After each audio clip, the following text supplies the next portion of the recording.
どうも、田舎もんです。以前、庭に生えていた木を切り倒していったんですけども、庭に転がったままではね、いけないと思いまして、ちょっとね、巻き棚をちゃんと作って保管していこうということで、前回までね、巻き棚を作っていってました。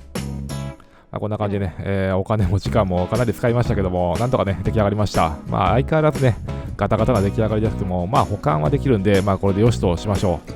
う。ということで、庭に転がってるね、木たちをひたすら巻き割りして保管していくっていう作業を、ちょっとずつ始めていっていました。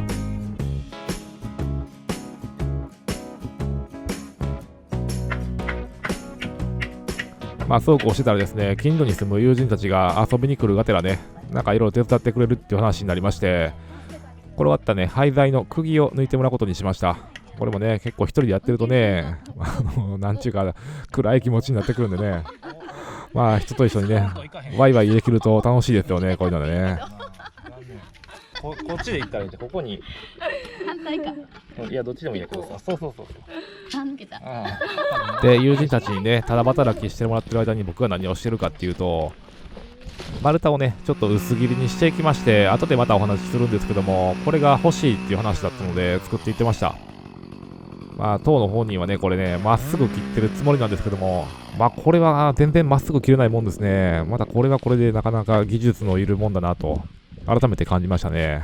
でも、本人さんこれでいいって言ってるんで、これでいいでしょう。で、このね、ソファーに座ってる女性と男性は、親子なんですけども、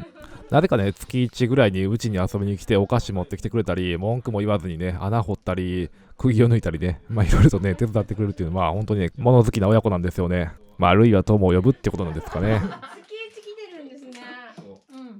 なんか定期的に。来月15日に来るわ。で、この男性はね、僕みたいなながらの絵描きじゃなくて、本気のガチの絵描きさんで、ヨーロッパとかでね、結構修行とかも積んできた、本物のね、絵描きなんですよね。彼のね、作品とか見れるリンクを概要欄に貼っておきますので、またね、興味のある方はご覧になってみてください。そんな彼がね、今度、子供たちにアートの講座を行うそうで、それにね、薄切りにした丸太があるといいねっていう話で、今回ね、僕がチェーンソーで切っていったっていう感じなんですけども、DIY に関してはね、危なっかしいところはあるんですけどね。このシーンを見てね、僕の動画を見てくださってる経験豊かな方がね、こういうね、ヒヤヒヤする気持ちで見てるんだなってちょっと思ったりもしましたよ。笑えてくる。ありがとうございました。いや。なんか一番働いたんじゃ今まで。確かにしっかりした木やな。でしょう。こんなんしょったでもこの木を保管する棚が欲しいな。そうなんですよね。こういった廃材ですけどもね、あんまり外にずっと置きっぱなしにしたくないなと思って、どっかいいとこないかなと思って、家の中、今更なんですけどね、物置がもう一個あるのを思い出しました。相変わらずね、家の中こんな感じで何も片付いてないんですけども、人間ね、住めば都で、こんな環境でも暮らせるんだなってね、自分自身びっくりしたりしてるんですけども、でこちらがね、その例の物置で、こちらは、全く手をつけてないので、入った当初からのものがね、そのまま残ってるんですよね。で、ここをね、整理していくと、家も片付くし、物も置けるし、一石二鳥ということで、早速ね、こちらのゴミ捨てをしていこうと思います。さすがにね、素手ではしたくないなと思って、グローブを出してきたんですけども、なぜか右しかないんですよね。4セット分の左はどこに行ったのかなってね、本当にね、謎なんですけども、しょうがないんで、両方右をはめて作業を進めていこうと思います。巻き棚に向かって右、ここがね、入り口があるんですけども、開けてみるとね、本当にね、絶望するんですよね。とはいえですね、以前第1、第2の物置ね、こんな感じだったんですよね。どこのゴミをね、ひたすら出していって、最終的にはね、ここにね、コンクリートを打って、現在僕がこう、寝起きしている部屋がこんな感じで出来上がったわけですよ。そのことを思い返せばね、しんどいですけどね、ちょっとずつやってたら、そのうち終われろっていうね、そんな気持ちで作業をダラダラと開始しだしました。意を決してね、中に入っていったんですけども、この動画ではちょっと伝わりにくいですけども、独特のね、あんまり息も吸いたくない空気感なんですよね。なので、とりあえずね、中にあるものを外へバーッと出せるだけ出していって、外でね、分別作業の方を進めていこうかなというわけですね。何せね、この分別作業が結構な労力なんですよね。もう20年、30年前であればね、もう全部ゴミ袋に入れてバーンって出したら終わりやったんでしょうけども、まあなかなか厳しい時代に生まれたなと、まあそんなことをね思いながら袋に詰めていってましたね。それにしてもなんでこんな巣の子をね地べたに置いたんですかっていうのをね、天国にいらっしゃる方に疑問を投げかけながら作業を進めてるんですけども、まあこういったものはね地べたに置くもんじゃないですよね。ただこういったねちょっとした道具がねボンボン出てくるんで、まあこの辺はね大変ありがたいですよね。そしてこの魚の漁に使うのですかね、なんか網がね結構出てきまして、何かに使えるのかなって思ったりもするんですけども、まあこれをね残すか残さないかまた判断しながら作業をするっていうのはまたね時間がかかることなんで、もう心を無にしてね、もうひたすらゴミ袋に詰めていってましたね。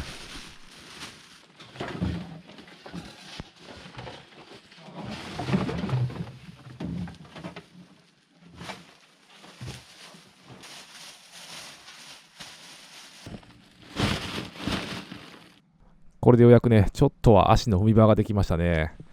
ただ、右側はまだまだこれからって感じなんですけどね。こういったね、木材もまだなんとかシロアリに食われずに生き残ってるものが数本ありましたので、ちょっとね、まあお金拾ったような気持ちですよ。もうこういったね、土なのか木なのかよくわからない状態のものたちっていうのはね、もう分別もしようがないので、ちょっとゴミ処理センターの方にはね、申し訳ないですけども、もうこのままね、燃えるゴミとして出させていただきました。本当にね、もう気持ち悪いんですよね、こういうところね。なんかもう変な病気になりそうですよね。だんだん独り言も増えてきましたよ。頭がおかしくなる。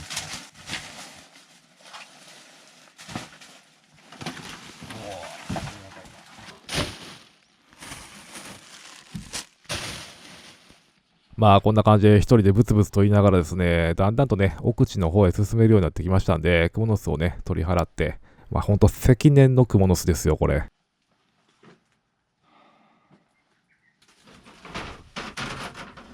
この障子はね、結構木がまだしっかりしてるんで、使えそうだなっていう感じでね、残しておくことにしました。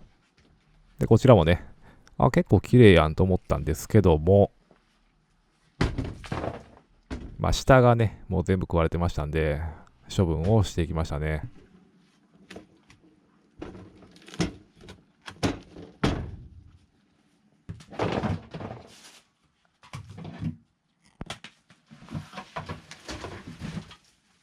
こんな感じで、やっとね、奥の壁が見えるようになりましたよ。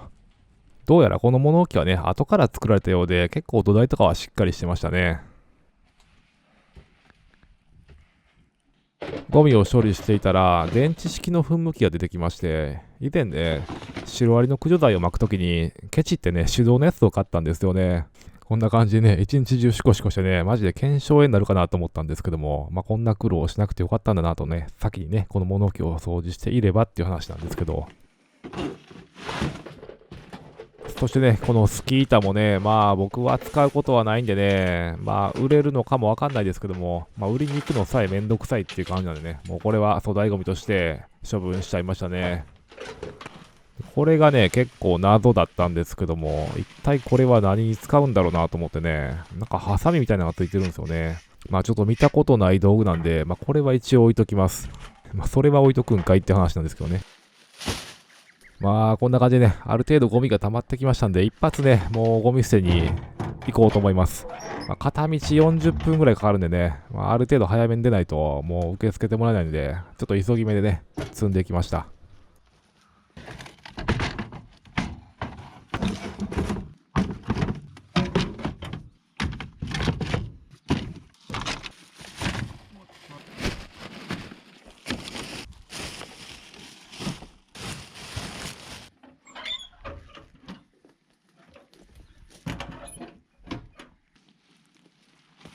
まあこんな感じでね、最終的には雨もパラついてきまして、まあ一応ね、ブルーシートかけてあげて、これもね、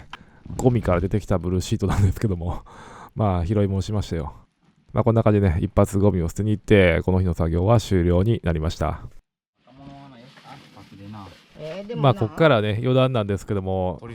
たまたまね、友人が遊びに来た時に、近所の方がね、梅の木を切り倒してまして、地面にね、大量の梅が落ちたんで、梅狩りというか、まあ梅拾いを行いました。で、彼もね、まあ物好きな方でして、以前ね、ドマコンを打つ時に手伝ってくれたケアマネさんなんですけども、なぜかカエルが大好きでしてね、僕の家の近所にある山にね、この時期毎週のようにカエルの状態を観察しに来るっていうね、ちょっとほんと変わった人なんですけども、通称カエルおじさんって呼ばれてます。で、彼がね、親切にもヘタを取る作業をしてくれたので、こんな感じでね、天日干しをして梅ジュースをつけていくことにしました。熱湯をね、瓶に入れて、煮沸消毒の代わりにしようかなと思ったわけですよ。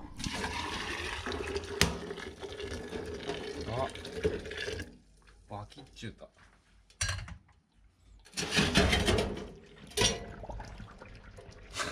こんなに綺麗に割れることあるんですね。ちょっとある意味感動しましたけどね。しょうがないんでね、家に転がってた壺を引っ張り出してきまして、これをね、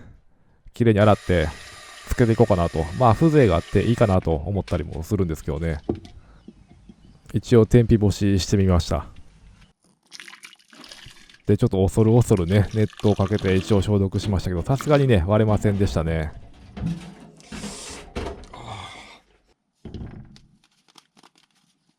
あんまりね、料理とかは興味ないので、初めはね、つける気なかったんですけども、半ば強引にね、梅を押し付けられまして、でもね、やってみたらで結構楽しみなもんですね、出来上がりがね。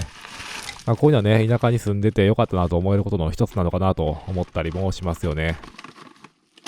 あとはね、カビが生えてこないことを祈るばかりですね。で、できたやつを物置代わりの冷蔵庫にとりあえず入れておいて、余った梅はね、どうすりゃいいかなと思ってね、よくわかんないですけど、とりあえず塩でつけておきました。置いといたらね、何か使い道がそのうちひらめくかなという感じですね。今回も最後までご覧いただきまして、本当にね、嬉しいですよ。次回もね、引き続き物置の掃除の話ですね。あまりね、変わり映えしない話で申し訳ないなっていうとこもあったりもするんですよね。でもね、元気に生きてますよっていうね、お便り代わりにお届けできればなと思いますので、よろしくお願いいたします。